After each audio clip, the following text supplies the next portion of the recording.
Hello, আসসালামু আলাইকুম everyone. আশা করি সবাই অনেক ভালো আছেন। তো আমিও অনেক ভালো আছি। Sorry for the late upload. এটা ছিল 2025 এর ফেব্রুয়ারি মাসের ভিডিও, যখন আমরা একটা কক্সবাজার ট্যুরে গিয়েছিলাম ফ্যামিলির সাথে। And sorry for late upload guys. I am so busy with my studies as I am a medical student and I am in now 4th year and fourth year এর সাবজেক্টগুলো অনেক hard. When I get time I used to edit my vlog and upload it, and nowadays I don't get enough time for edit my videos. Sorry for that. আর এই ট্যুরটা সম্পর্কে অনেক কিছু বলার আছে। এই ট্যুরটা অনেক মজা করেছিলাম আমরা। আমার কাজিনরা ছিল যারা ইউরোপ থাকে, ওরা এসেছিল, আর আমরা অনেক দিন ধরে এই ট্যুরটার প্ল্যান করেছিলাম। যদিও আমার মামা মামি ওরা মিসিং ছিল, তাদেরকে অনেক মিস করেছিলাম, বাট ট্যুরটা আসলেই অনেক মজার ছিল। আমরা সবাই গিয়েছিলাম, অনেক নাচানাচি করেছিলাম, অনেক মজা করেছিলাম বাসে। হয়তো আপনারা ভাবতে পারেন যে আর কোনো যাত্রী নেই বাসে, তাদেরকে অসুবিধা হয় না। না, আমরা একটা বাস ভাড়া করে নিই প্রতিবার, কারণ আমরা অনেক মেম্বার্স, আর অন্যান্য যাত্রীদের এটার জন্য অসুবিধা হয়। এটা একটু কস্টলি পড়ে যায় আসলে একটা বাস সম্পূর্ণ ভাড়া নেওয়া, আর সেটা আমাদের সাথে যতদিন আমরা থাকি ওখানে ততদিন আমাদের সাথে থাকে, তো এক্সট্রা পে করা লাগে। সেটা আসলে একটু কস্টলি পড়ে যায়, কিন্তু কিছু করার নেই। আমরা সবাই এটাই প্রেফার করি, যেখানে সেখানে বাস থামানোও যায় না অন্যান্য যাত্রী থাকার কারণে। তারপরেও হলো একটা সেফটি সিকিউরিটির ব্যাপার আছে, যেহেতু এতগুলো মেয়ে মানুষ আর সাথে হলো বাচ্চা কাচ্চাও আছে, তাই আমরা হলো এটাই প্রেফার করি সবাই। আর এবার আমাদের নিউ মেম্বার্স ছিল ট্যুরে, সেটা হলো আমার কাজিনের হাজব্যান্ড। সেও আমাদের সাথে খুব কমফোর্টেবলি ট্যুরটা এনজয় করেছে। অনেক মজা হয়েছে। মনেই হচ্ছিল না যে সে আমাদের সাথে প্রথম কোনো ট্রিপে যাচ্ছে, মনে হচ্ছিল অনেক দিন ধরে সে আমাদের সাথেই ঘুরছে ফিরছে। খুবই মজার, আলহামদুলিল্লাহ, মাশাল্লাহ। আমাদের ফ্যামিলিতে যে দুজনই নতুন মেম্বার এসেছে, যেমন আমার বড় আপুর হাজব্যান্ড, যে আমার দুলা ভাই, আর হলো আমার কাজিনের হাজব্যান্ড, সেও দুজনই অনেক আর কি কোঅপারেটিভ অ্যান্ড অনেক মিশুক। তো অনেক মজা করেছিলাম আমরা। এটার জন্য আমরা মাঝখানে একটা ব্রেক নিয়েছিলাম, যে ব্রেকের টাইম চলে এসেছে। আমরা হোটেল মিয়ামিতে থেমেছিলাম। সবার যতটুকু রিফ্রেশমেন্টের দরকার ছিল সবাই ততটুকু রিফ্রেশমেন্ট তারা নিয়েছিল, লাইক চা, কফি, ড্রিঙ্কস, আর কারো পার্সোনাল কোনো কাজ থাকলে সেটা। এরপরে হলো সকাল হয়ে গিয়েছিল, আর এখানে দেখলাম জান্নাত হা করে ঘুমাচ্ছে। এরপরে আমি ওর ফেসের মধ্যে যে স্টিকারটা মেরে দিয়েছি, না হলে পরবর্তীতে আমাকে অনেক কথা শুনতে হবে। আর এখানে সবাই ঘুমাচ্ছিল, আমাদের এনার্জি এখনও শেষ হয়নি। আর এখানে হলো বাস ওভার স্পিডে চলছিল, আমার একটু স্পিডে প্রবলেম হয়। আর আমি ভাইয়ার পাশে বসেছিলাম। সামনে এসে ফার্স্ট টাইম পিছনেই বসেছিলাম, তারপরে সামনে এসে দেখলাম কি অবস্থা। সবাই দেখেন কীভাবে ঘুমাচ্ছে, কারণ সারা রাত সবাই অনেক কথা বলেছি, অনেক মজা করেছি, ফান করেছি, কিন্তু ঘুমটা কারোই ঠিক মতো হয় নাই। আর এরপরে যাওয়ার পরপরই সবাই বিচে চলে যাবে, কারোই ঘুমটুম ঠিক মতো হয় না ট্যুরে গেলে আসলে। সেই জন্য সবাই যতটুকু পারছিল বাসেই একটু ঘুমটুম সেরে নিচ্ছিল। এখানে আমার বড় আপার ওইদিকে আমার আর কি ছোটো খালামণির মেয়ে ওইদিকে, আর এইদিকে হলো আপুর ছোটো ছেলে। সবাই ওকে দেখে অবশ্যই মাশাআল্লাহ বলবেন, হি ইজ রিয়েলি কিউট, অনেক সুইট। তখন ওর 1 year প্লাস ছিল, বাট ও কোনো কথা বলতে পারতো না, এখন ছোটো ছোটো ভাঙা ভাঙা কথা বলতে পারে, অনেক সুন্দর লাগে শুনতে। আর আমার খালামণির কোলে ছিল, তখন শুধু কিছু বকা দিলে সে মুখ ভেঙে কান্না করতে ভাবে। কত কিউট ছিল, তাই না? আসলে দিন অনেক তাড়াতাড়ি চলে যায়, ও এখন 2 years প্লাস হয়ে গিয়েছে। দেখতে দেখতে চলে এসেছি আমরা ডলফিন মোড়ে। আমাদের আর কি ডলফিন মোড় থেকে সামনেই ছিল হোটেলটা। আমরা হোটেল হিল টাওয়ারে উঠেছিলাম। ওইবার সবাই আসলে এতগুলো রুম পাওয়া যায় না, অলমোস্ট আমাদের 8-10টার মতো রুম লেগে যায়। 8-10টা রুম একসাথে পাওয়া একটু টাফ, সেই জন্য আমাদের অনেক আগে থেকে হোটেল বুক করতে হয়। আর আমরা দেখা যায় যে প্রতিবার সিজনিং ট্যুরটা দিয়ে থাকি, যার কারণে একটা সিজনাল ট্যুরে আসলে কস্ট যেমন অনেক পড়ে, প্লাস হলো রুম পাওয়া, সব কিছু মিলিয়ে অনেক আর কি হ্যাসেল হয়ে যায়। আর আমার আম্মু খালামুনিরা সবাই একটু হ্যাপেনিং বিচ, যেটা সুগন্ধা বিচ, ওইখানে থাকতে পছন্দ করে। তারা একটু কাম অ্যান্ড সুদিং বিচটা তাদের এত পছন্দ না।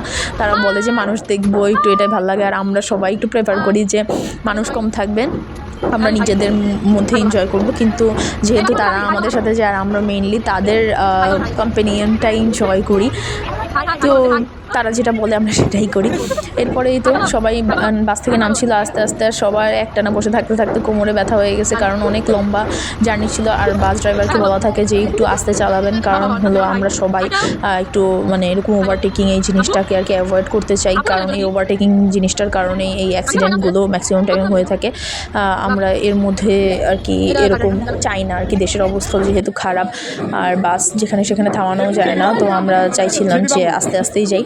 আমরা যদিও আমাদের টেকিং সরি চেক ইনের অনেক আগেই পৌঁছে গিয়েছিলাম, বাট আমরা কি করব বুঝতে পারছিলাম না। আমরা আমাদের রুম যে সার্ভিস দেয় তাদেরকে বলেছিলাম যে যদি পসিবল হয় আমাদের রুমগুলো একটু ক্লিন করে আমাদের যদি আগে ঢোকার ব্যবস্থা করে দেওয়া হয়, অ্যাজ আমাদের সাথে নানুও ছিল, তো উনি মুরব্বী মানুষ আর হলো অনেকগুলো মেয়ে মানুষ ছিল আর বাচ্চাও ছিল, তো আমাদের একটা রুমের অনেক দরকার ছিল অ্যাটলিস্ট সবাই গিয়ে যাতে হাত মুখ ধুতে পারে বা একটু ফ্রেশ হতে পারে।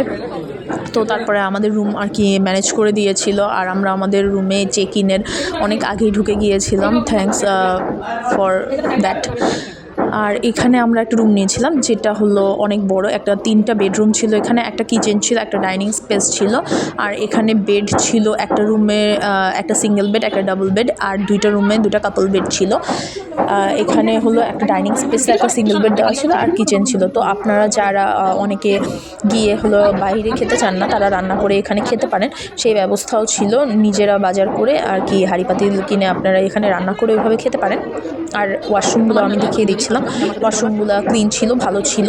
আর এখানে একটা করিডোর ছিল একটা রুমের সাথে, করিডোর থেকে ডিরেক্ট হলো আমরা মানে রাস্তার ইয়াটা দেখতে পাই, একদম রোডের সাইডেই ছিল হোটেল হিল টাওয়ারটা। আপনারা যারা সবাই চিনেন তারা তো বুঝবেনই, 2টা হোটেল মানে মেইন রোড থেকে 2টা হোটেল একটু ভিতরে হোটেল হিল টাওয়ার, একদম সুগন্ধা বিচের এখানে।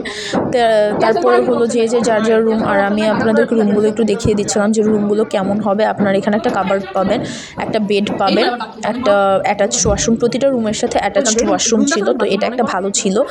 আর মানে একটা দেখা গিয়েছে আমরা সব ফ্লোর মানে একটা ফ্লোরে সবগুলো রুম পাইনি, আমাদের 2-3টা ফ্লোর মিলিয়ে আর কি নিতে হয়েছিল। আর হোটেল হিল টাওয়ারটা মোটামুটি বড়ই আর আমাদেরকে ভালো সার্ভিস দিয়েছিল। তো আমি বলবো যে আপনারা গেলে হোটেল হিল টাওয়ারে থাকতে পারেন, হোটেল হিল টাওয়ার ভালো। এরপর এটা ছিল আমার আব্বু আম্মুর রুম, আমি থেকেছিলাম এখানে। আর হলো রুম দেখা গিয়েছে লাস্টে রুম বেশি হয়ে গিয়েছিল, মানুষ কম হয়ে গিয়েছে, আমাদের এরকম অবস্থা। আমার ভাইকে আমার বোন সানস্ক্রিন দিয়ে দিচ্ছে, কারণ আমরা এখন সবাই প্রিপেয়ার যে আমরা এখন বিচে ঘুরতে যাব। আর এটা ছিল আমাদের রুম, আমাদের 2টা মানে এখানেও 2টা ইয়ে ছিল, একটা কাপল বেড ছিল এখানে ঢুকতে, একটা কাপল বেড এখানে আব্বু আম্মুর থেকে ছিল, আর ভিতরের রুমটাতে ওইখানে আমি থেকেছিলাম, ওইখানেও অ্যাটাচড ওয়াশরুম ছিল, এই রুমটার সাথেও অ্যাটাচড ওয়াশরুম প্লাস কাবার্ড। আর এখানে আপনার ব্যাগেজ অ্যান্ড অল আপনার অ্যাক্সেসরিজ সব কিছু রাখার জায়গাও ছিল। এই তো রুম আপনাদেরকে দেখিয়ে দিলাম। আপনারা অবশ্যই বলবেন যে আপনাদের কাছে আমার ব্লগটা কেমন লাগছে, রুম ট্যুর যেটা আমি দিচ্ছি আপনাদের কাছে রুমগুলো কেমন লেগেছে। আর আমার কোনো যদি ভুল থেকে থাকে ব্লগে সেটা অবশ্যই বলে দিবেন, আমি অনেক কিছু ইমপ্রুভ করার ট্রাই করছি এখনও, as I am not a regular blogger, I am trying to be regular, but as I am really busy with my stuffs, so I can't. তো আপনারা এখন হলো আমি যে রুমটা দেখাচ্ছি, এই রুমটা দেখেন ইন্টেরিয়রও করা আছে, রুমটার সাথে একটা মিররও আছে, যে মিররটায় আমরা রেডি হতে পারবো প্লাস দেখতে পাবো, রেডি হয়ে নিজের আউটফিট চেক করতে পারবেন। একটা টিভি ছিল, প্রতিটা রুমের সাথেই একটা করে টিভি আছে, তো টিভিও আপনারা দেখতে পারবেন। আর এই তো আমরা রেডি, এখন আমরা বিচে যাব। এখানে আমার কাজিন, আমার বোন আর আমরা বিচে পৌঁছে গিয়েছিলাম। আর এই দেখেন বিচে পৌঁছানোর সাথে সাথে ওর দুষ্টুমি হয়ে গিয়েছিল তার ভাইনাকে নিয়ে, এ তো মানে প্যাম্পার্স পরেই সে নেমে গিয়েছে পানিতে। বাচ্চারা তো পানি পেলে কাদামাটি পেলে কত খুশি হয় আপনারা জানেনই। আসলে এগুলোর সাথে বাচ্চাদের পরিচয় করানো উচিত, বাচ্চাদেরকে খেলতে দেওয়া উচিত। অনেকে আপনারা বাচ্চাদেরকে একদম আদরে মানুষ করেন, কেউ কোনো কিছু ধরতে দেন না, খেলতে দেন না, মাটি বালু কোনো কিছুর সাথে ইয়া করেন না। আসলে এটা প্রয়োজন। অনেক সময় দেখা যায় যে এটার এগেনস্ট বডিতে ইমিউনিটি তৈরি না হওয়ার কারণে বাচ্চাদের ছোট অনেক অসুখ, মানে অল্প কিছুতে অনেক অসুস্থ হয়ে পড়ে, অ্যালার্জি এটা সেটা অনেক প্রবলেম হয়ে যায়, ডাস্ট অ্যালার্জি, মানে কি বলবো আপনারা হয়তো বুঝবেন না অনেকেই। এই জিনিসটা আসলে আগে আমিও জানতাম না, কিন্তু মানে আমাদের প্রফেসর প্লাস অনেক স্টাডিজে এসেছে এরকম যে বাচ্চাদেরকে ধুলাবালি ময়লা সব কিছু, মানে ময়লা বলতে আমি বলতে চাচ্ছি যে ফ্লোরের মধ্যে খেলতে দেওয়া উচিত, তাদেরকে সব কিছুর সাথে পরিচয় করানো উচিত, যাতে তাদের ইমিউনিটি সিস্টেমটা আরও কী বলে ডেভেলপ করতে পারে, আরও ভালো হতে পারেন, তারা যাতে অল্পতে অসুস্থ হয়ে না পড়ে। তো এখানে সে পুরোপুরি তার মতো মজা করে খেলছিল, মানে একটা বাচ্চারই আমার মনে হয় যে মানে ছোটো থাকতে এই সময়টুকু আসলে এনজয় করার প্রপার টাইম। এরপর আমরা বিচ থেকে এসে সবাই অনেক টায়ার্ড ছিলাম, অ্যাজ আমরা লাঞ্চ করিনি কেউ, আমরা ডিরেক্ট বিচে চলে গিয়েছিলাম। কক্সবাজার যাওয়া মানে সমুদ্রের কাছে যাওয়া, সমুদ্রের কাছে গেলেই মনটা ঠান্ডা হয়ে যায়, শান্তি হয়ে যায়, এটাই হলো কথা। এরপরে আমরা সন্ধ্যার সময় আই গেস আমরা আমাদের লাঞ্চ করতে গিয়েছিলাম, আর আমরা রাতের খাবার অনেক লেটে খেয়েছিলাম। এরপরে আমরা সবাই একটা প্রপার ভালো ঘুম দিয়েছি। ঘুম থেকে উঠে পরের দিন আমাদের প্ল্যান ছিল আমরা যাব টেকনাফ। আমরা টেকনাফে যাওয়ার জন্য আসলে আমরা এদিকে সব কাছাকাছি স্পটগুলো যতবার এসেছি এর মধ্যে দেখা হয়ে গিয়েছে, তো আমরা প্ল্যান করেছিলাম যে আমরা টেকনাফের ওইদিকে যে বিচগুলো আছে ওইগুলো একটু আর কি ভিজিট করব। আর সবাই ওই দিন আমরা কালো সাদা একটা থিম রেখেছিলাম যে আমরা কালো সাদা এরকম সবাই ম্যাচিং করে পরবো। তো ম্যাক্সিমামই দেখা গিয়েছে মেয়েরা স্কার্ট আর হলো উপরে টপ ম্যাচিং করেছে, আর ছেলেরা সবাই হলো তাদের উপরের যে গেঞ্জি বা শার্ট যেটাই পরেছে সেটা ম্যাচিং করেছে। তো খুবই সুন্দর হয়েছে সবার ম্যাচিংটা, সবাই অনেক মজা করেছে। এর পিছনে আমি আমার কাজিন ছিলাম, সামনে আমার কাজিনের হাজব্যান্ড, মানে সবাই আমরা একটা জিপে উঠেছিলাম আর সব বড়রা একটা জিপে উঠেছিল। আর এটা ছিল আলিফের সেই বিখ্যাত ক্লিপ যেটা দেখেও আমাকে বলবে আপু এটা কেন দিছো। এরপরে আমরা মাঝখানে একটা ব্রেক নিয়েছিলাম যেখানে আমরা একটু ডাব খেয়েছিলাম, আরও সুন্দর এখানে কিছু দোলনা ছিল, আমরা দোলনাতে বসে সবাই ছবি উঠিয়েছি। অ্যান্ড হলো আর কি ওইখানেও একটা বিচ ছিল যেটা আমরা দেখেছিলাম। এরপরে হলো মেরিন ড্রাইভের রোড, আপনারা তো সবাই জানেনই, অনেক সুন্দর, একপাশে পাহাড় একপাশে সমুদ্র। পাহাড় দেখলে কেন জানি আমার মন ভালো হয়ে যায়, আমার আসলে পাহাড় অনেক ভালো লাগে। আর এরপর টেকনাফে আমরা পৌঁছে গিয়েছিলাম, ওখানে অনেক বড় বড় বালুর বস্তা ছিল আর এখানে নামা ওঠাটা একটু টাফ ছিল। এরপরে সবাই জাল টানছিল ওইদিকে, ওইটাও সবাই একটু ধরলো, ছবি তুললো। আমরা মাঝখানে সাম্পান বিচে নেমেছিলাম, সাম্পান বিচেও সবাই ছবি টবি তুললো।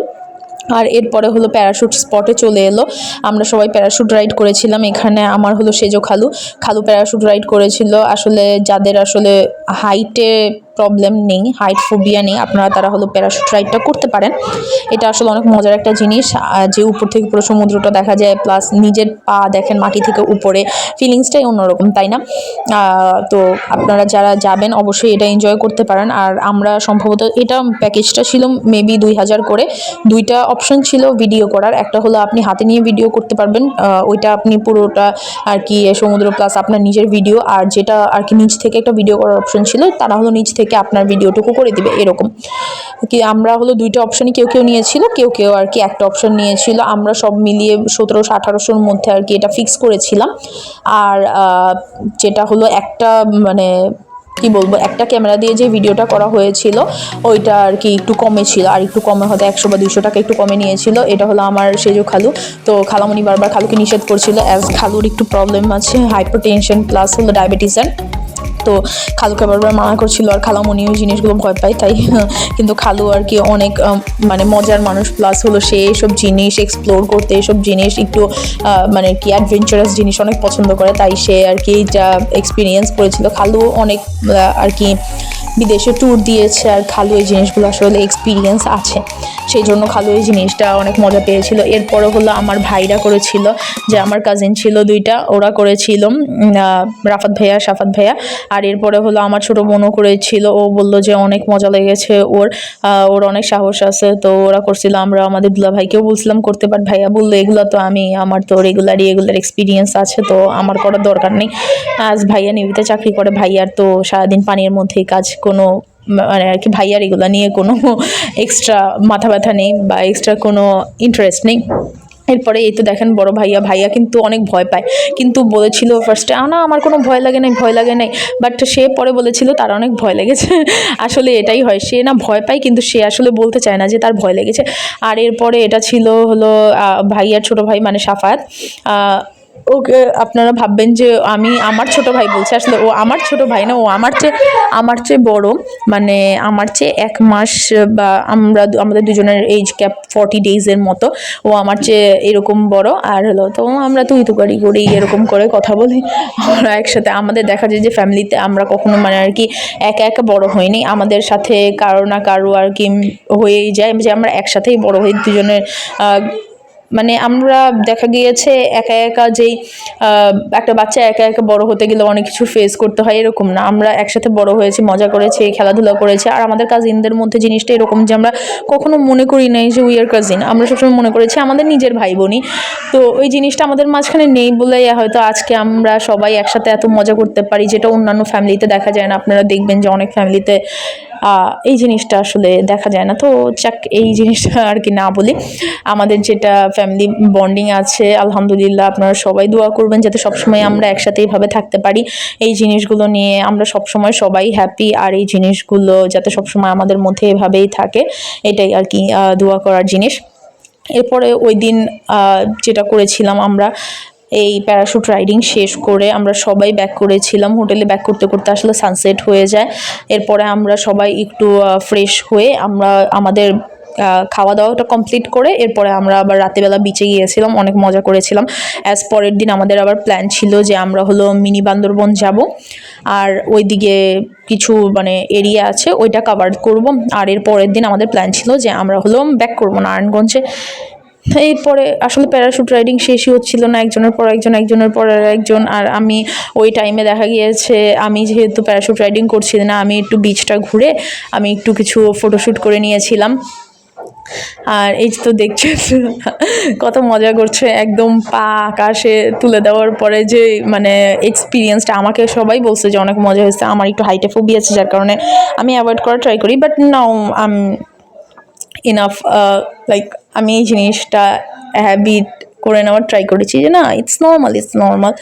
তো এখন ঠিক আছে, আমার প্রবলেম আর কি ওই প্রবলেমগুলো চলে গিয়েছে, আস্তে আস্তে হয়তো আরও কেটে যাবে, প্রবলেম নেই।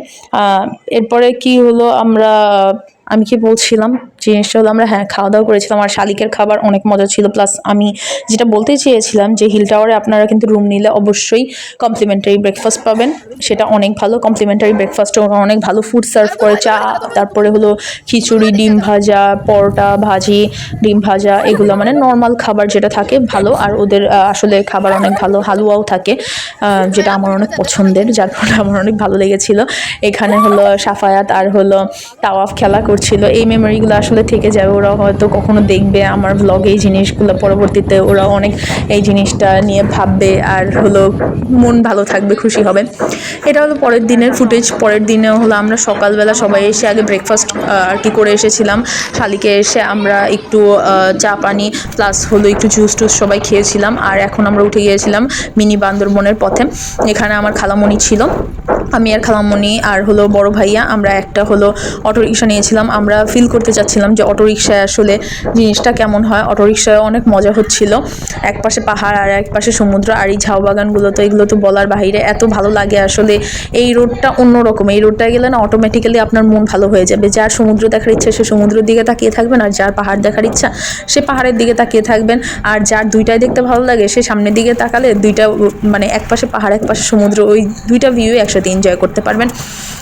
এরপরে আমরা মিনি বান্দরবন পৌঁছে গিয়েছিলাম। মিনি বান্দরবনে যাওয়ার মানে রাস্তার মাঝেই দুইটা পাহাড়ের মাঝখানে একটা সুন্দর রাস্তা পড়ে, যেখানে আমরা সবাই নেমে একটু ছবি টবি তুলেছিলাম। এই তো আমি আর ভাইয়া আমরা হাঁটছিলাম, একদম মনে হচ্ছে আমরা কোনো কেভের ভিতরে ঢুকছি। আর আমি বারবার পিছনে তাকিয়ে দেখছিলাম যে সবাই এসেছে নাকি, বা সামনে সবগুলো রিক্সা পৌঁছেছে নাকি আমরাই ফার্স্টে পৌঁছে গেলাম, আমরা কোনো ভুল জায়গায় চলে আসলাম নাকি, জিনিসটা এরকম। কারণ এর আগে মিনি বান্দরবন আমাদের আসা হয়নি, কিন্তু না, আমরা সবাই ঠিক পথে এসেছিলাম। এই তো আমাদের রিক্সা যেটা গেল আরেকটা, তো দেখলাম যে না, আমরা সবাই আসলে একসাথে ঠিক জায়গায় এসেছি। এরপরে মিনি বান্দরবনে আমরা একটা পাহাড় ছিল, পাহাড়ের উপরে সবাই উঠেছিলাম, সবাই একটু আনারস খেয়েছি, মজা করেছি। আর নিচে একটা জুসের জায়গা ছিল, ওই জায়গায় আমরা সবাই জুস খাচ্ছিলাম, লেমনেড নিয়েছিলাম, পাইনাপেল জুস, এরপরে ছিল হলো অরেঞ্জ জুস। অরেঞ্জ জুসটা অনেক ফ্রেশ ছিল, যেটা আপনারা গেলে আমি রেকমেন্ড করবো, আপনারা নিতে পারেন। এরপরে হলো এই তো বিচ দেখতে দেখতে আবার আমাদের পৌঁছে যাওয়ার সময়। এই ছিল আজকের ভিডিও, সবাই ভালো থাকবেন, সুস্থ থাকবেন, আর অবশ্যই জানাবেন ব্লগটি কেমন হলো।